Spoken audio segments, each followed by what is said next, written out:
ಎಲ್ರಿಗೂ ನಮಸ್ಕಾರ. ಗಣಿಕಾ ಕಿಚನ್ ಬ್ಲಾಗ್ಗೆ ಸ್ವಾಗತ. ನಾನು ಇವತ್ತಿನ ವಿಡಿಯೋದಲ್ಲಿ ಸಿಹಿ ಪೊಂಗಲ್ನ ಮಾಡೋದು ಒಂದು ಯಾವ ರೀತಿ ಅಂತ ತೋರಿಸ್ಕೊಡ್ತೀನಿ. ಅಂದರೆ ಬೆಲ್ಲದ ಸಿಹಿ ಪೊಂಗಲು, ಹೆಸರು ಬೇಳೆ ಸಿಹಿ ಪೊಂಗಲು.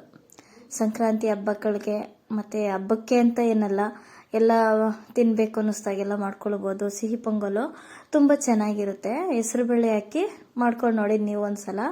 ಅಂದರೆ ಎಲ್ಲ ಥರ ಮಾಡ್ತೀರಾ, ಬರೀ ಮಾಮೂಲಿ ಬೆಲ್ಲದ ಪೊಂಗಲ್ಲೇ ಕೂಡ ಮಾಡ್ಬೋದು. ಆ ವಿಡಿಯೋನು ಹಿಂದಿನ ವಿಡಿಯೋದಲ್ಲಿ ಹಾಕಿದ್ದೀನಿ. ಅದು ಸಿಹಿ ಪೊಂಗಲ್ದು ಹಾಕಿದ್ದೀನಿ. ಇದು ಹೆಸರುಬೇಳೆ ಪೊಂಗಲ್ನ ಯಾವ ರೀತಿ ಮಾಡೋದು ಅಂತ ತುಂಬ ಅಂದರೆ ತುಂಬ ಸುಲಭವಾಗಿ ಯಾವ ರೀತಿ ಮಾಡೋದು ಅಂತ ತೋರಿಸ್ಕೊಡ್ತೀನಿ ನಾನು. ಯಾರು ಎಲ್ಲೂ ವಿಡಿಯೋನ ಸ್ಕಿಪ್ ಮಾಡ್ದಿರಾ ಕೊನೆವರೆಗೂ ವಿಡಿಯೋ ನೋಡಿ. ಅಂದರೆ ಎಷ್ಟು ಚೆನ್ನಾಗಿ, ಎಷ್ಟು ಪರ್ಫೆಕ್ಟಾಗಿ ಯಾವ ರೀತಿ ಮಾಡಬಹುದು ಅಂತ ತೋರಿಸ್ಕೊಡ್ತೀನಿ. ಬರಲ್ಲ ಅನ್ನೋರು ಕೂಡ ಈಸಿಯಾಗಿ ಮಾಡ್ಕೊಳ್ಬೋದು ನೀವಂತೂ. ಅದನ್ನು ಇವಾಗ ಯಾವ ರೀತಿ ಮಾಡೋದು ಅಂತ ನೋಡೋಣ ಬನ್ನಿ. ಇವಾಗ ನಾನು ಅದಕ್ಕೆ ಒಂದು ಬೌಲಷ್ಟು ಅಕ್ಕಿ, ಒಂದು ಬೌಲು ಹೆಸರುಬೇಳೆ ತೊಗೊಂಡಿದ್ದೀನಿ. ಅಂದರೆ ಸಣ್ಣ ಅಕ್ಕಿ ತೊಗೊಂಡಿದ್ದೀನಿ. ನೀವು ಬೇಕಿದ್ರೆ ಇದೇ ಅಕ್ಕಿ ಅಂತ ಏನಲ್ಲ, ರೇಷನ್ ಅಕ್ಕಿನೂ ಕೂಡ ತೊಗೋಬೋದು. ಎರಡು ಒಂದೊಂದು ಬೌಲಷ್ಟು ಇದೆ ಅಂತಂದರೆ ಎರಡು ಕಾಲು ಕೆಜಿ ಬರುತ್ತೆ. ಹೆಸರುಬೇಳೆ 1/4 ಕೆಜಿ ಬರುತ್ತೆ, ಅಕ್ಕಿನೂ ಒಂದು 1/4 ಕೆಜಿ ಬರುತ್ತೆ. ಇಷ್ಟನ್ನು ಕೂಡ ಬೌಲ್ ಅಳತೆನ ತೊಗೊಂಡಿದ್ದೀನಿ. ಎರಡು ಸಮ ಹಾಕೋತಾ ಇದ್ದೀನಿ ನಾನು. ನೀವು ಬೇಕಿದ್ರೆ ಇನ್ನೂ ಸ್ವಲ್ಪ ಕಡಿಮೆ ಮಾಡ್ಕೊಳ್ಬೋದು, ಹೆಸರುಬೇಳೆ ಕಡಿಮೆ ಮಾಡ್ಕೊಳ್ಬೋದು ಇಷ್ಟ ಇಲ್ಲ ಅನ್ನೋರು. ಆ ಥರ ಕೂಡ ಅಕ್ಕಿ ಜಾಸ್ತಿ ಮಾಡ್ಕೊಳ್ಳಿ. ನಾನು ಎರಡು ಸಮ ಹಾಕ್ಕೊಂಡಿದ್ದೀನಿ. ಅಂದರೆ ತುಂಬ ಚೆನ್ನಾಗಿ ಬರುತ್ತೆ. ಈಗ ಅದೇ ಬೌಲ್, ಅಕ್ಕಿ ಬೌಲ್ ಅಳತೆನಲ್ಲಿ 4 ಬೌಲಷ್ಟು ನೀರನ್ನು ಸೇರಿಸ್ಕೊಂಡಿದ್ದೀನಿ ನಾನು. ಇವಾಗ 4 ಬೌಲಷ್ಟು ನೀರನ್ನು ಹಾಕಿ ಇಟ್ಕೊಂಡಿದ್ದೀನಿ ಒಂದು ಬೌಲಲ್ಲಿ. ಈಗ ಹೆಸರುಬೇಳೆನೂ ಮತ್ತು ಅಕ್ಕಿನ ಎರಡನ್ನೂ ತೊಳ್ಕೊಂಡು ಬರ್ತೀನಿ. ಕುಕ್ಕರ್ ರೆಡಿ ಮಾಡಿ ಇಟ್ಕೊಂಡಿದ್ದೀನಿ. ಅಷ್ಟರಲ್ಲಿ ಕುಕ್ಕರ್ಗೆ ಹಾಕ್ಕೊಂಡು ನೀರು ಇಟ್ಕೊಂಡಿದ್ನಲ್ವ, 4 ಬೌಲು ಅಳತೆನಲ್ಲಿ ನೀರು ಒಂದು ಬೌಲಲ್ಲಿ ಹಾಕ್ಕೊಂಡು ಇಟ್ಕೊಂಡಿದ್ದೆ. ಅಷ್ಟನ್ನು ಕೂಡ ಹಾಕ್ಕೊಂಡು ಕೂಗಿಸ್ಕೊಂಡು ಬರ್ತೀನಿ ನಾನು ಒಂದು 3 ವಿಷಲ್ ಕೂಗಿಸ್ಕೊಳ್ತೀನಿ. ಕೂಗಿದಾದ್ಮೇಲೆ ನೋಡಿ ತೆಗೆದು ನೋಡ್ತಾ ಇದ್ದೀನಿ, ಎಲ್ಲ ಕರೆಕ್ಟಾಗಿ ಪರ್ಫೆಕ್ಟಾಗಿ ಆಗೈತೆ. ಇವಾಗ ನಾವು ಇದು ಕೂಗಿದ್ದಾಗಿದೆ. ಸ್ವಲ್ಪ ಈಗ ಅಷ್ಟರಲ್ಲಿ ರೆಡಿ ಬೆಲ್ಲ ಕರಗಿಸ್ಕೋಬೇಕು. ಏಲಕ್ಕಿ ಕುಟ್ಟಿಟ್ಕೊಂಡಿದ್ದೀನಿ, ಒಂದು 4 ಏಲಕ್ಕಿ, ಒಂದು ಬೌಲಷ್ಟು ಕಾಯಿ ತುರಿನೂ ತೊಗೊಂಡಿದ್ದೀನಿ. ಈಗ ಬೆಲ್ಲನೂ ಕೂಡ ಒಂದು ಬೌಲಷ್ಟು ತೊಗೊಂಡಿದ್ದೀನಿ. ಅಂದರೆ 1/4 ಕೆಜಿಗಿನ್ನ ಸ್ವಲ್ಪ ಜಾಸ್ತಿ ಹಾಕ್ಕೊಂಡಿದ್ದೀನಿ ನಾನು ಬೆಲ್ಲ.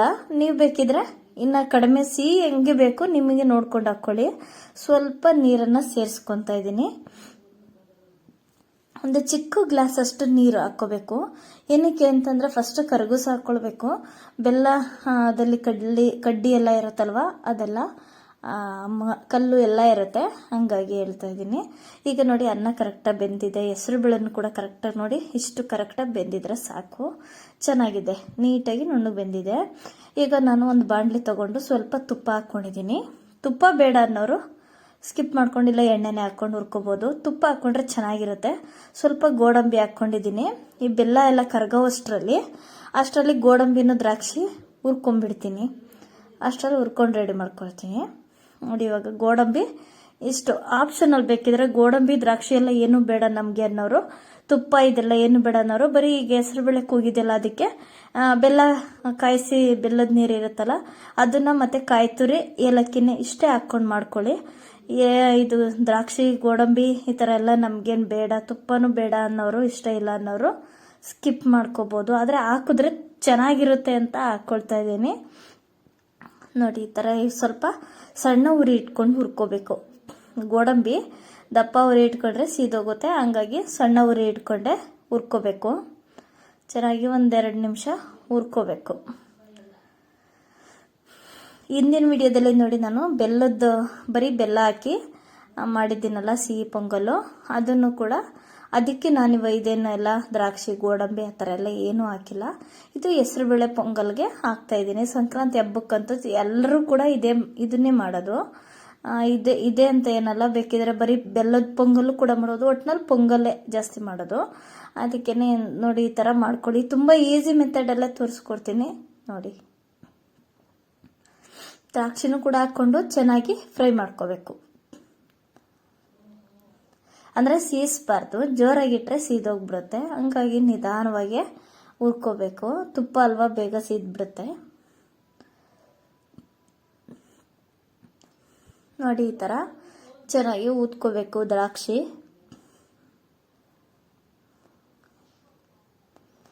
ಅಂದರೆ ಆದಷ್ಟು ಬೇಗ ಆಗೋಗುತ್ತೆ. ಇದೆಲ್ಲ ಹುರ್ಕೊಂಡು ಹಾಕೋದ್ರಿಂದ ಸ್ವಲ್ಪ ಲೇಟ್ ಆಗುತ್ತೆ. ಇಲ್ಲ ಏನು ಬೇಡ ಅನ್ನೋರು ಹಂಗೆ ಈಗ ಹೆಸರುಬೇಳೆ ಪೊಂಗಲ್ ಕೂಗಿರುತ್ತಲ್ಲ ಅದರೊಳಗಡೆ ಇವಾಗ ಇದ್ರೊಳಗಡೆ ಎಲ್ಲ ಸೇರಿಸ್ಕೊತೀನಿ ನಾನು. ದ್ರಾಕ್ಷಿ ಗೋಡಂಬಿ ಎಲ್ಲ ಸೇರಿಸ್ಕೊಂಡಿದ್ದೀನಿ ನೋಡಿ. ಇವಾಗ ಇದನ್ನ ಸೋಸ್ಕೋಬೇಕು, ಯಾಕಂದರೆ ಕಲ್ಲೆಲ್ಲ ಇರುತ್ತೆ, ಹಾಗಾಗಿ ಎಲ್ಲ ಸೋಸ್ಕೋಬೇಕು ನೋಡಿ. ಏಲಕ್ಕಿನೂ ಕೂಡ ಇವಾಗ ಹಾಕ್ಕೊಂಡ್ಬಿಟ್ಟೆ ಇದ್ರೊಳಗಡೆನೆ. ಇವಾಗ ಹಾಕ್ಕೊಂಡು ಮತ್ತು ಕಾಯಿ ತುರಿನೂ ಹಾಕ್ಕೊಂಡು ಬೆಲ್ಲದ ನೀರನ್ನು ಇವಾಗ ಇದ್ರೊಳಗಡೆ ಸೋಸ್ಕೊಂಡು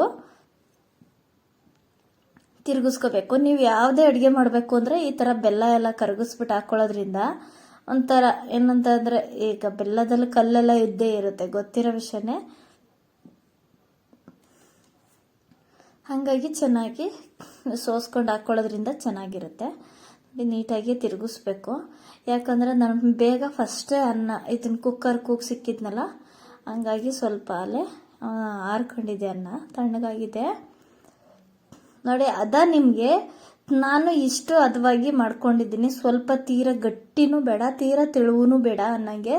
ನಿಮಗೆ ಯಾವ ರೀತಿ, ನಿಮಗೆ ಕೆಲವರು ತೀರ ತೆಳ್ಳಗಿರೋ ಥರ ಇಷ್ಟಪಡ್ತಾರೆ ಪೊಂಗಲ್, ಸ್ವಲ್ಪ ತೆಳ್ಳಗೆ ಇರಬೇಕು. ಇದು ನಾವು ಸ್ವಲ್ಪ ಗಟ್ಟಿನೇ ಮಾಡ್ಕೊಂಡಿರೋದು. ನೀವು ಬೇಕಿದ್ರೆ ನಿಮಗೆ ಯಾವ ಥರ ಬೇಕು ಆ ಥರ ನೀವು ಮಾಡ್ಕೊಳ್ಳಿ. ಅಂದರೆ ತೀರ ಗಟ್ಟಿ ಬೇಕು ಇಲ್ಲ ತೆಳು ಬೇಕು ಅನ್ನೋರು ಬಿಸಿ ನೀರನ್ನ ಕಾಯಿಸ್ಬಿಟ್ಟು ಹಾಕ್ಕೊಳ್ಳಿ. ಇನ್ನೂ ಗಟ್ಟಿ ಬೇಕು ಅನ್ನೋರು ನೋಡಿ. ನಾವು ಇಷ್ಟಕ್ಕೆ ಮಾತ್ರ ಮಾಡ್ಕೊಂಡಿರೋದು, ತೀರ ಗಟ್ಟಿ ಅದು ಮಾಡಿಲ್ಲ ನಾನು, ಮೀಡಿಯಮ್ ಹದವಾಗಿ ಮಾಡಿದ್ದೀನಿ. ಬಿಸಿ ನೀರು ಕಾಯಿಸಿ ಹಾಕ್ಕೊಳ್ಳಿ. ನಿಮ್ಗೆ ಇನ್ನೂ ಗಟ್ಟಿ ಬೇಡ ತೆಳ್ಳಗಿರಬೇಕು ಅನ್ನೋರು ಬಿಸಿ ನೀರನ್ನ ಕಾಯಿಸಿ ಹಾಕ್ಕೊಳ್ಳಿ, ತಣ್ಣೀರನ್ನ ಮಾತ್ರ ಹಾಕ್ಬೇಡಿ ನೋಡಿ. ನಾನಿಷ್ಟು ಈ ಹದವಾಗಿರಬೇಕು. ಸ್ವಲ್ಪ ಇನ್ನು ತಣ್ಣಗಾದ್ಮೇಲೆ ಸ್ವಲ್ಪ ಗಟ್ಟಿನೂ ಆಗುತ್ತೆ, ಹಂಗಾಗಿ ಇಷ್ಟ ಇಲ್ಲ ಅನ್ನೋರು ಸ್ವಲ್ಪ ನೀರು ಹಾಕ್ಕೊಳ್ಳಿ, ಬಿಸಿ ನೀರು ಹಾಕ್ಕೊಳ್ಳಿ. ನಮಗೆ ಇಷ್ಟು ಸಾಕು. ಈ ಥರ ಮಾಡ್ಕೊಂಡು ನೋಡಿ, ನಿಮಗೂ ಒಂದ್ಸಲ ಗೊತ್ತಾಗುತ್ತೆ ಎಷ್ಟು ಚೆನ್ನಾಗಿರುತ್ತೆ. ಈ ಥರ ತುಪ್ಪ ಇನ್ನೂ ಸ್ವಲ್ಪ ಬೇಕಿದ್ರೆ ತುಪ್ಪ ಜಾಸ್ತಿ ಹಾಕ್ಕೊಂಡು ತಿನ್ನೋರು ತಿನ್ನಿ, ಇಲ್ಲಾಂದರೆ ಬೇಕಿದ್ರೆ ಇದಕ್ಕೆ ಮೊಸರು ಕೂಡ ಸೇರಿಸ್ಕೊಂಡು ತಿನ್ಬೋದು, ಚೆನ್ನಾಗಿರುತ್ತೆ. ಎಲ್ರಿಗೂ ನಮಸ್ಕಾರ. ಮುಂದಿನ ವಿಡಿಯೋದಲ್ಲಿ ಸಿಗ್ತೀನಿ.